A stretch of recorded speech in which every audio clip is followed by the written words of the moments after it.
Yes, we are here live, 11:25 a.m. Eastern Time. Yes, when it comes to immigration, we don't care about the time. When it comes to immigration, we do not care about the time. We come when we can, okay? And because we have to provide information and advice, so we have to be here. Yes, I'm live. Let me know in the comment, where are you? What you doing? So we can get started. Let me know in the comment. Hello, hello, hello.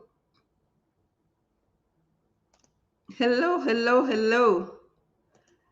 It's immigration. We are here to celebrate the end of the year in review. What's going on? We have to talk about it. I'm going to talk about some costly mistakes that must be avoided. It has to be avoided so we can get some type of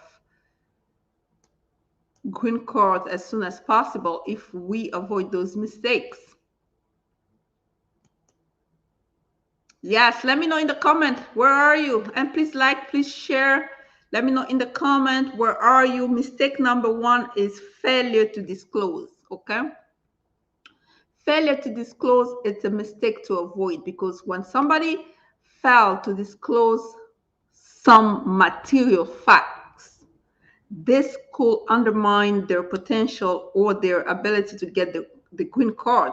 So the way this one comes into play is that when the person is at the embassy and they ask them a simple question, for example, do you have children? And when the person says, no, I do not have children, and later on, USCIS come to find out that they have children, and how they find out, because now they're trying to petition for their children. Since they're already here in the US, they're trying to petition for their children. And that's when USCIS will say, well, you lied to us. You lied to the US officer. You lied to the consulate. And now you're trying to petition for your children. This is misrepresentation.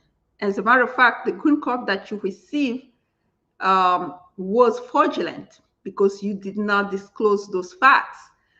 And this is a big mistake. You really have to avoid this type of mistake. It comes into play in two different in many scenarios, but I'm going to talk about two different scenarios, right? The person wins the lottery. At the time they're winning, maybe they were single, or maybe they were married. But anyway, somehow they have children, but they failed to disclose. They go to the interview, they failed to disclose again because somebody told them, do not disclose your children, you might not get the visa. So they failed to disclose those children. Then they get here, they apply for, after 5 years, they apply for US citizenship. Then they want to petition for the children. At the time of the interview for US citizenship, that's when this problem comes. Then they will ask them, well, you said that you don't have children. Now, how come you have children? So now they're trying to explain themselves. What's going to happen is it's going to be either a denial or intent to deny. Or if they gave that in mistake, they're going to send an intent to revoke. So now you have to defend yourself. And it's really hard to defend yourself in that position because it becomes misrepresentation. In the green card instance, you can file for a waiver because if you have a lawful permanent resident or US citizen spouse or parent.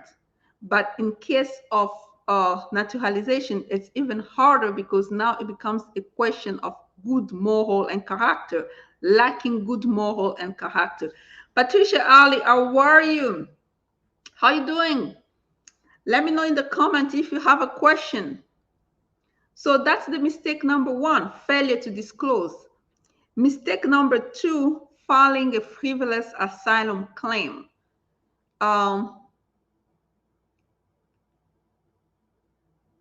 How are you? I'm following until there. Oh, okay.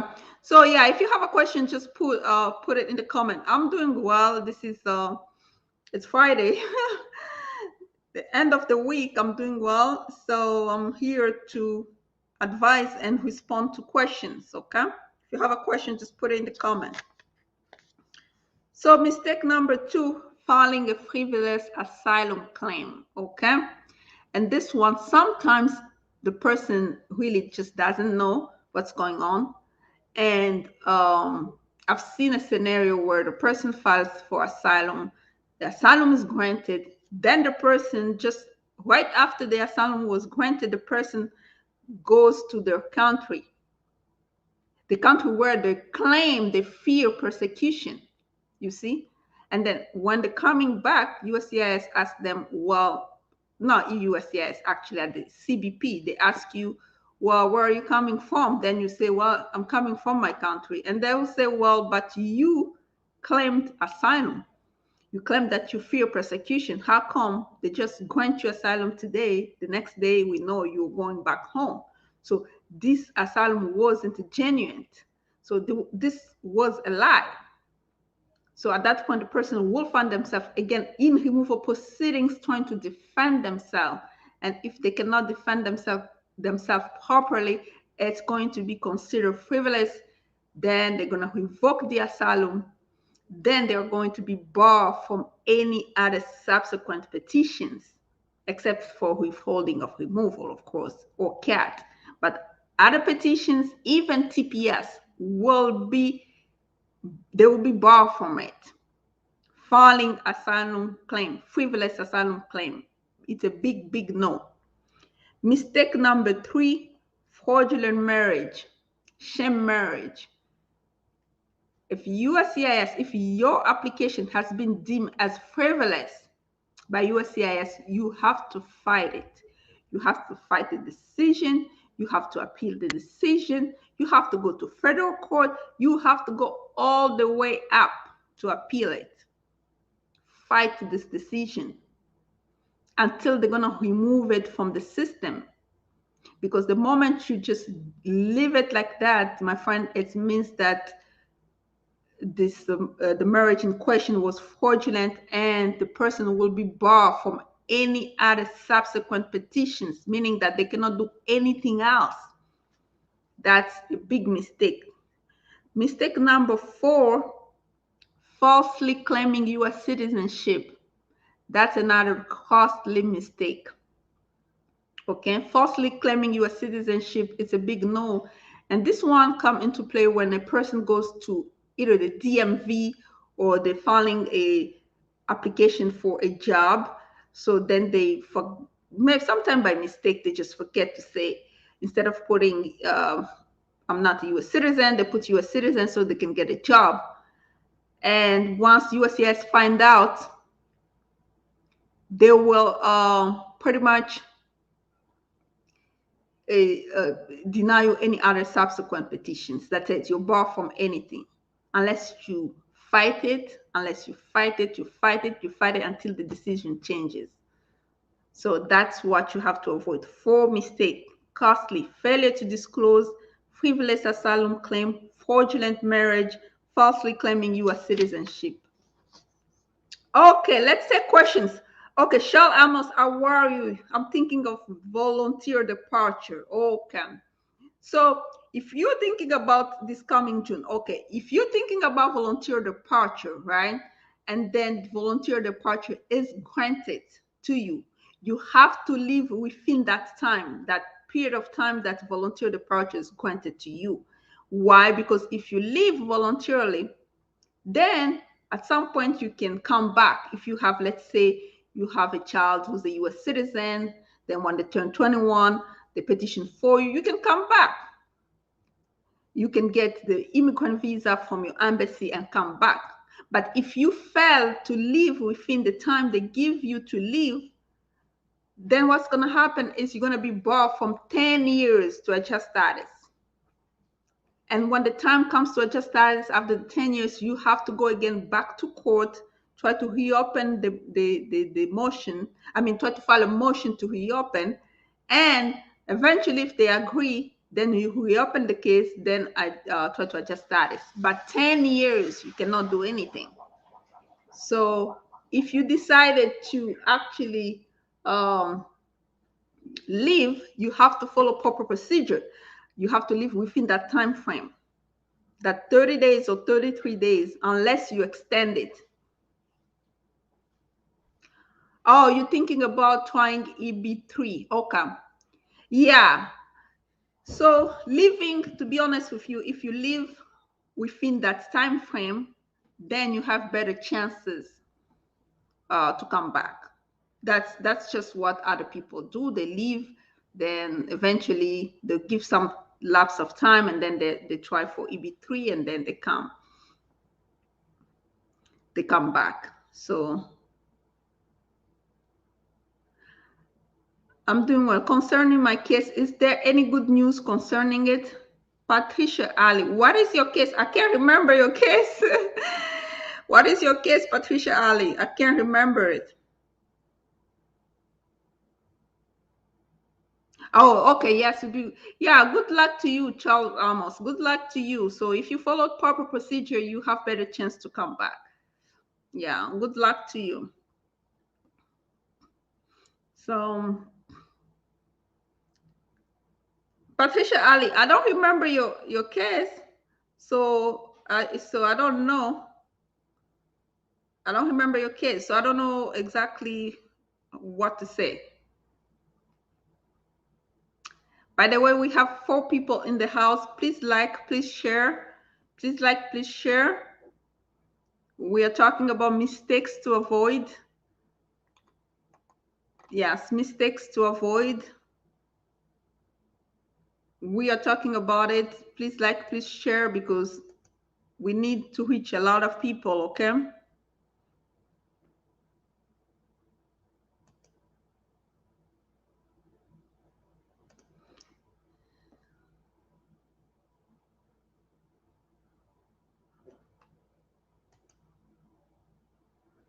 Yeah, please like, please share. So we're talking about mistakes to avoid.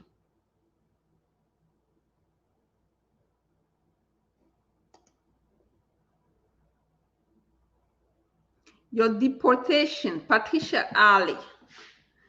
Um, like, are you, Patricia Ali? I don't know. Have you been deported, or are you in court? So if you're in court, the case is currently pending, then you just have to wait until they call you to defend your case, removal case. Yeah, if you're in court, you just wait until your time will come. You're going to defend yourself. So really, there's nothing else beside that. People get stuck in those immigration proceedings for too long. So it's just the way the system works. Unfortunately, that's just the way the system works. Like, people have been waiting forever for the day in court so they can defend their case.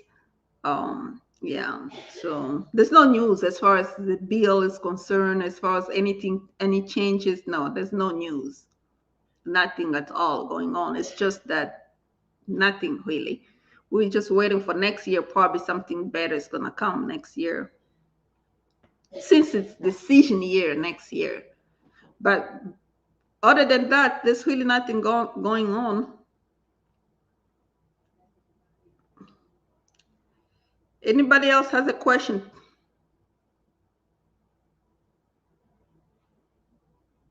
Are there any chances that volunteer departure may not be granted? Let me find out the reason why they cannot grant volunteer departure. Let me just tell you exactly what they're looking at, right? So let me tell you. Just give me one moment. I have it here. Volunteer departure.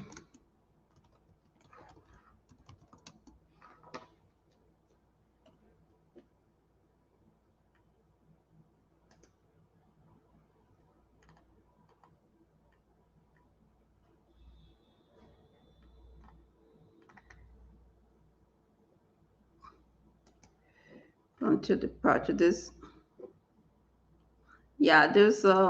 some reason why.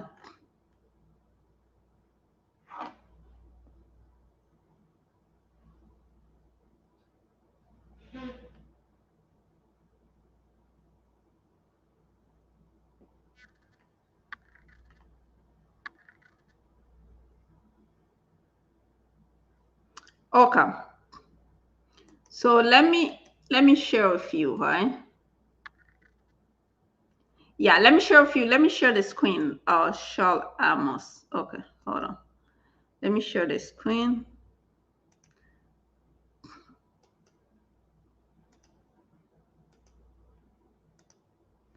Okay. You can find it on www.justice.gov. Okay. That's where you can find this information so you have an idea. Okay. Do you qualify for volunteer departure, right? Um,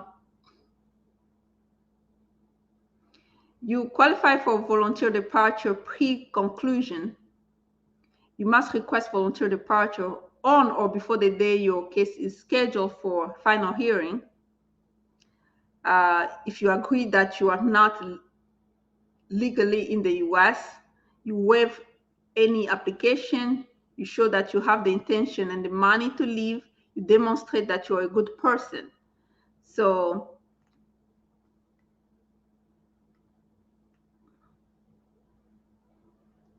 okay, how do you ask for volunteer departure? You have letter of support from family and friends, birth certificate, copy if you're married, copy of your marriage certificate, proof that you support your family, employment, bank statement. Then the judge can grant you volunteer departure. Sometimes, uh, let me stop here. Sometimes the judge doesn't grant volunteer departure if the person lacks good moral and character. So, like they did not file their taxes, some issues of misrepresentation, stuff like that. Because volunteer departure basically it's like almost like a gift. They give you the opportunity to leave, so that you can come in good under good circumstances or under good conditions. So that's why they look into criminal records, uh, good moral and character, stuff like that. So to speak. Yes, yes, yes, yes. Let me see another to the departure.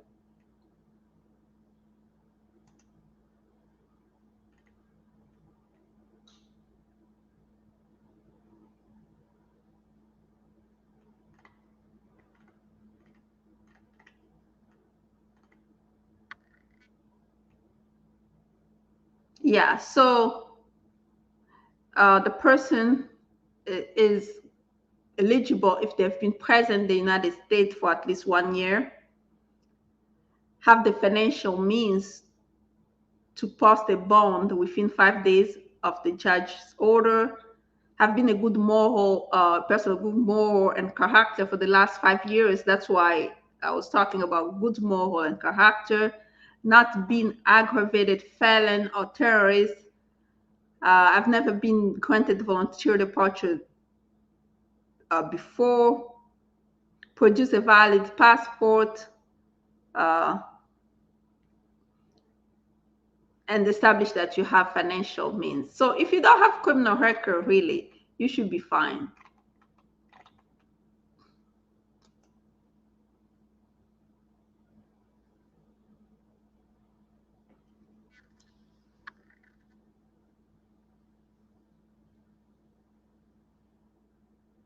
Okay, so let's get again into those questions. Just mentioned to you that I was dismissed. The immigration court ordered that the motion to dismiss. Patricia Ali, if the case has been dismissed, so it just means that you don't have anything else. So if something comes up, like family based most of the time, let's say you get married to a U.S. citizen if you're not married, or your U.S. citizen child turned 21, then they can file for you. If you want to restart again the application for asylum, you have to be careful because there has to be some type of change in circumstances in order for you, or extraordinary circumstances, in order for you to reapply again with USCIS, because it's going to go to the vetting center, and that's where they're going to find out that this person, this case has already been concluded at the court. Why are they applying again? So if you don't have those changed circumstances or extraordinary circumstances, There's nothing you can do. You just, really, there's nothing else, right? Unless you have a child who's going to turn 21 at some point and petition for you. That's it. Or marrying a US citizen. The child has to be a US citizen. Yeah, you have not filed any frivolous asylum application. Yes, really, they look at good moral and criminal records and the means, financial means to live. Okay, valid passports, stuff like that. If you don't have those, they will grant it. Raj Channel, good morning, good afternoon, Bijoux. Good afternoon. Yeah, Patricia Ali, I already answered your question. Will they, will they give birth? No, no, they don't. In general, no.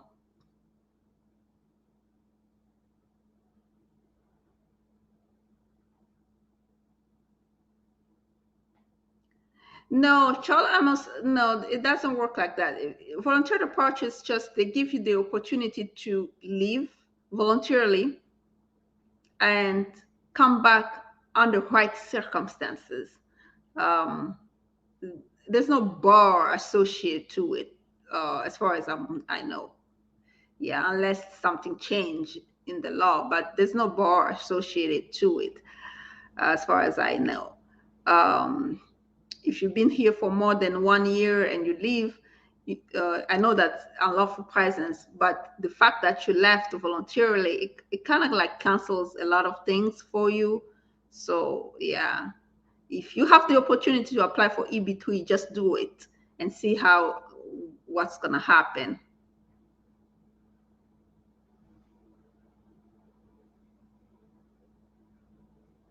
Not a question, but just wanted to share my priority date is March 15, 2023, EB3, rest of world, date of filings if missed by 1 month. Oh, okay. Well, keep holding on it. Yeah.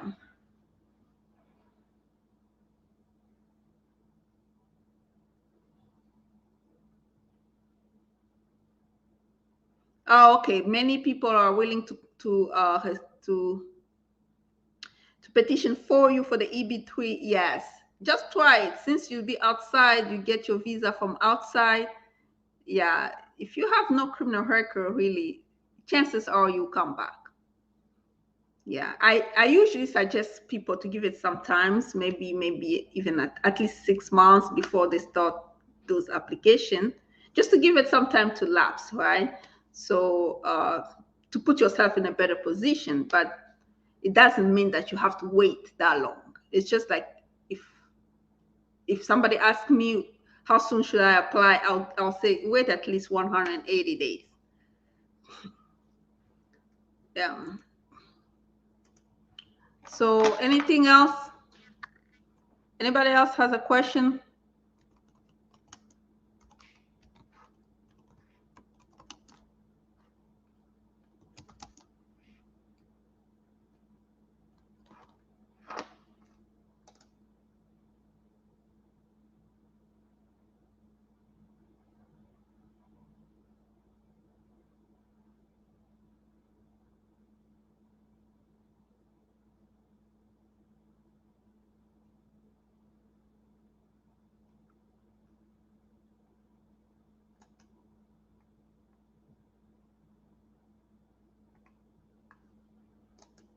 Yes, Charles Amos, there's no bar associated with volunteer departure.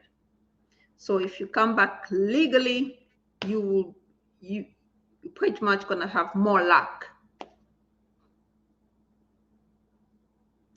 Raj channel, please like, please share. I appreciate I appreciate you being here. Please like, please share so you can help me grow this channel, okay? Yeah, please like, please share. And please follow me on Instagram. I've been doing a lot of good content now lately on Instagram. All the links are in the description box below, okay?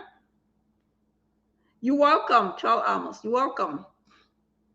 Yeah, by the way, Charles Amos, if your employer is looking for a lawyer to do your EB3, they can always contact me. My consultation links are in the description box below. Anything else? Yeah, if we don't have any other question, by the way, please like, please share, follow me on all platforms. All the links are in the description box below. Oh, you already thanks, Raj. I have great content. I've been doing a lot lately. If you look at my last post, it's really deep. So yeah, you can share my Instagram too with your friends. Yeah, I'm really going a little bit deeper with my content on Instagram with those slides. So yeah, all the links are in the description box below. By the way, if anybody else need a consultation, they can schedule it. Links are in the description box below. Thank you very much. This is the holiday season, right? Happy holidays. It's Christmas for those who celebrate. It's going to be next week. Um, yeah, happy holidays. I guess at least I'll be here before that, right? Hopefully. But if I'm not here, happy holidays, Merry Christmas already. Good luck to you, Charles Amos. Let me know how it goes. Um, and if you ever need somebody for your EB3, yes, I'm here. All the consultation links are in the description box. So anybody else? Patricia Ali, if you need a consultation, yes, consultation links is in the description box. So who else? Thank you very much. Until next time, bye-bye.